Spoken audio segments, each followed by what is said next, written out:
Hello, my name is William Swafford, and today I'm going to talk about the dangers of distracted driving and its correspondence with daily cell phone use. The majority of us can relate to using a cell phone or any other mobile device, such as a tablet, for work or recreation. As we know, cell phones have tremendously evolved in the past 10, let alone or 5 years for that matter. They have went from simple call only, very minor picture taking to internet, TV, and just a little mini pocket computer. And as cell phones evolve and tablets evolve, companies and the workforce are going to rely more and more on using these, and so are we as individuals for recreation or for work. And as this, we're going to use it more and more every day of our life, thus during driving, at home, whatever we're doing. A lot of us spend a lot of time commuting on the road to and from work, or we drive for work. So really the only time we can send and receive emails is while we're on the road. It's sad, but it's reality. Many of us are furnished with cell phones or tablets for work, as I am, especially management or travel personnel. I do home health therapy. I've got a tablet that work furnished for me, and I have the patient information, where they live, what time to come, when to get there, how to get there, all that. Instead of pulling over and looking up this information, what do? I drive and I look it up. Very unsafe, and I'll be the first to say that I need to quit that. According to an opinion poll by Frank Newport in April 2012, most U.S. young adults admit they spend too much time on cell phones or any other mobile device. More for recreation, but the numbers are increasing for work also, via email, social media, sending projects in, working on projects. And when we use those more and more, we're going to use them throughout the day and during driving.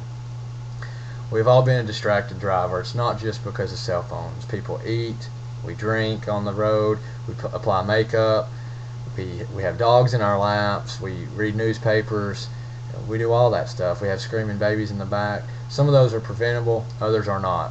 You can't prevent a baby from screaming and distracting you in the back. You just can't do it. But eating on the road or drinking your drink, when you tilt back, you're very distracting. You don't know what's going to happen.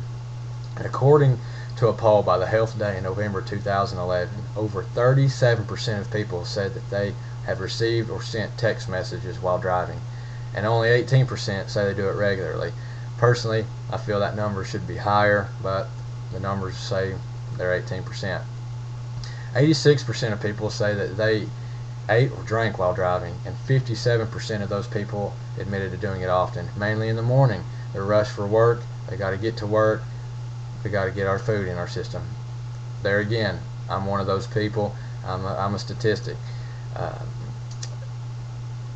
Also, 13% of American adults report that they use the internet while they surf the internet while they're driving.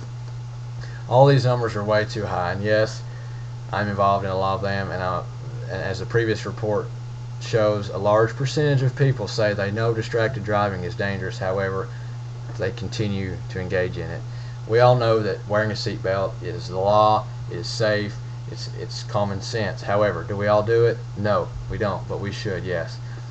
By banning cell phone use while driving can save lives, and is saving lives according to the State of California Traffic Safety Administration. They report traffic deaths have declined by 22%, and death by cell phone being the major cause, those rates have dropped an astounding 47%. I'll be the first to say I'm on my phone and tablet way too much, especially for work. Very, very little recreation. Yes, I do text some on the road, and I do make phone calls, but I eat and drink on the road. Like I said earlier, I'm a statistic along with all these other numbers. Have you ever been driving down the road and you're either texting or you're trying to get your Big Mac out of the bag and you're fooling with it, or you're messing with your kid in the back seat, and you look up and you wonder, wow, how did I get this far? I've driven a quarter of a mile and I didn't even realize it. Walmart just passed. How have I gotten here? That is very, very dangerous and a very, very scary feeling. It's like you get to know the road too well and you feel that nothing's going to happen and you can be distracted. And it just shows that we focus our attention on the distraction versus the road. Like I said earlier, some are preventable, some are not. California and other states have banned texting and distracted driving. Any cell phone use in California, you're going to get a citation. I feel that the state of Tennessee should also apply this law to us, and it'll hurt me because I'm on mine all the time, but that's my fault. But it will save lives, and it will save a lot of hassle and trouble for other people. If they see you driving and driving, you got a dog in your lap, or you're reading a newspaper, or you're texting, or you're putting on makeup, they should pull you over automatically and give you a citation for that. They do it for seat belts. They need to do it for cell phones, because it's just like anything else. You'll hurt somebody else other than you, and it's something you could have prevented. Very sad situation, and hopefully we can get it figured out.